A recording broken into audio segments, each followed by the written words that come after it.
Yo, what's up? What's up? It's your man, ACL Rapper. In the office this time. I'm gonna do this one by the pool. It's a little hot outside, but dig this, man. I want to talk about email marketing, most specifically like the ins and outs of email marketing. But just like blogging, I feel like most small businesses, most nonprofit organizations, most entertainers, frankly, most industries can benefit from some type of email marketing, but it's all on how you do it, right? And so let's get into email list management. That's like the first thing, almost the most important thing with email marketing, like the list management. Who are you actually sending to, right? That's important. Most people want to just kind of download all of the emails they have and everything else and dump them into some type of platform and then just start mailing people. And I'm not all the way against that because you do got to start somewhere, but I would tell you that's not the most effective way to go, right? You do want to start building up the list, and so that way the people who you are sending to can constantly grow. So how do you build that list, right? Several different ways. If you're doing this from your website, then one of the things I would recommend is your form, right? If you have a form where people can contact you and like request appointments or schedule appointments or consultations or whatever that is, maybe add a checkbox to that form where people can opt in to your email list from there. Or maybe you have a e-guide or ebook or something like that and you want to gate it, right? That means let it be available for free download as long as somebody subscribes, right? They leave their name and email address and contact information, then they can get access to the ebook. Maybe you bought a list. I'm not really fans of purchasing contacts. I have seen it work and I have seen it fail, so just be careful. But the key is if you do purchase a list of contacts, do your best to make sure that they are at the very least relevant to your industry, right? In your service area, kind of fit the mold of who you want to target and not just some random list that ended up ruining your email account. And personal contacts, right? I said this before, a lot of people start here, they kind of dump all or export all of the contacts they maybe have in Gmail or whatever that email platform is.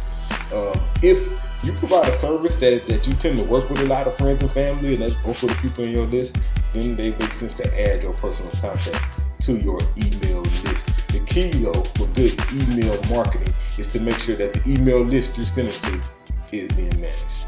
Second key to email list management is email scrubbing, right? So now that you got that list, you want to scrub those emails. Well, Chuck, what does scrub those emails mean? That's when you want to make sure that the emails you're sending to are legit emails, right? That they're not some fictitious email, some email that's not being checked, some email that's not even operational anymore. And so you want to scrub them. I use a service called Bright Verify. Shout out to Bright Verify.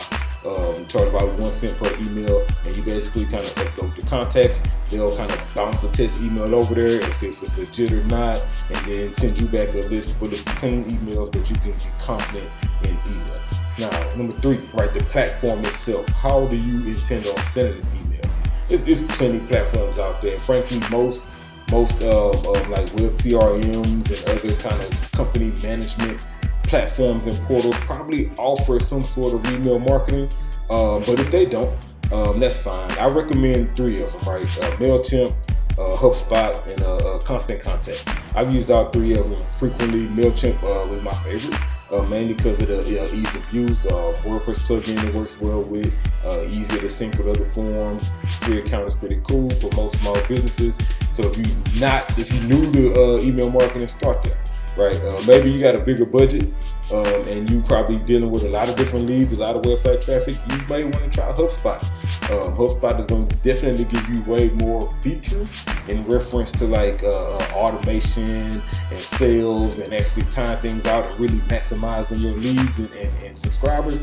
Yeah, HubSpot will do good for that. Constant Contact is probably one of the more oldest ones probably. It's okay, similar to MailChimp, very easy to use. It is kind of clunky. Last time I logged in, it was just a little outdated.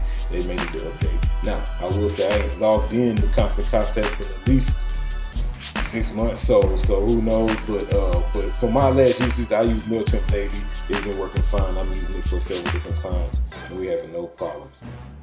Now, email automation. Right, so email automation is one of those things that you want to do. You really want to do this when you can. Sometimes maybe you can't for budget reasons or content reasons or whatever it is. But when possible, automate these emails, right? If you're sending out something like a drip campaign, right? A drip campaign would be series of emails that's kind of scheduled to drip out over a certain period of time, right? And so automating these is a great way to increase contacts, increase engagement, kind of stay top of mind with people who always subscribe to your list. And so like HubSpot will make it real easy to kind of set up a whole workflow for an email flow rather, and grit the campaign in place. With MailChimp, it's a little bit more challenging to set up. You can do it. It requires a paid account. Same thing with Constant Contact. Let's say you have a really long sales process and it takes, I don't know, 6, 7, 8, 9, 10 steps, right? 10 touch points. You may want to work in half of those within an email that goes out automatically based off of what touch point the client is at. They get a certain email, right? That way you can automate your sales process and be a little bit more efficient. And how are you sending it rather, right? Are you sending this mass email monthly? Are you sending it weekly, bi-weekly? Are you sending it daily? Right? It just kind of depends on the industry.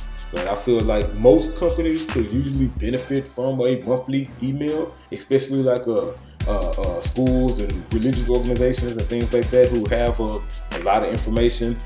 They could also benefit from weekly emails, right? Maybe they're sending out a weekly bulletin or weekly newsletter or a weekly list of events or something like that. Some industries, like entertainment industries, like shout out to the Box Houston, one of the stations I listen to here in Houston. They send me emails every day, right? And so, but it's okay because they're sending daily information. It's not the same regurgitated info. It's new info that I might be interested in, right? And so it's okay. But the key is understanding who you're sending to, and more importantly, what are you sending? Like if they were sending me the same thing every day, then that would be obtrusive and I'd probably unsubscribe. But the fact that they're sending new information that's relevant to what I'm interested in makes sense to keep me updated daily, right? Some other people like churches, our director at Jordan Grove, I send out those every week, right? Because it's an organization, we got staffing, we got members, we got a lot of events going on every day. And so it's good to send it out weekly so people can be abreast of what's going on. In your case, I don't know, right? It's up to you, but just depend on what your industry is, how much content you have to share, and frankly, how big your list is. If you had a huge list, then you can probably warrant sending to that list more than once a month, right? Because you have enough subscribers to kind of account for those who may unsubscribe or report it as spam or whatnot. But if you're dealing with a real small list and you're just growing, I'm gonna recommend you start off with a monthly email, a good starting point. Email list segmentation. So segmentation would be like separating the list, right? After you scrubbed it, now you need to go ahead and segment it. How many people on your list are, let's say if you're a church, you probably have staff, you probably have members, you maybe have board members or whatever. You can segment these lists. Maybe you're a big retail company and you got a huge email list, right? You may have that list full of investors, maybe customers, previous customers. I know restaurants tend to send me emails, but if I haven't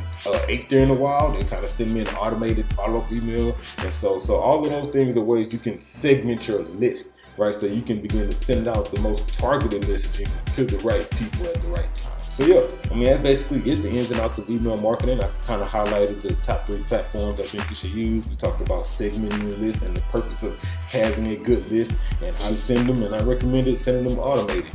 And so maybe you're a business, nonprofit, whatever it is, and you just need some help with email marketing, hit me up. Gotcha.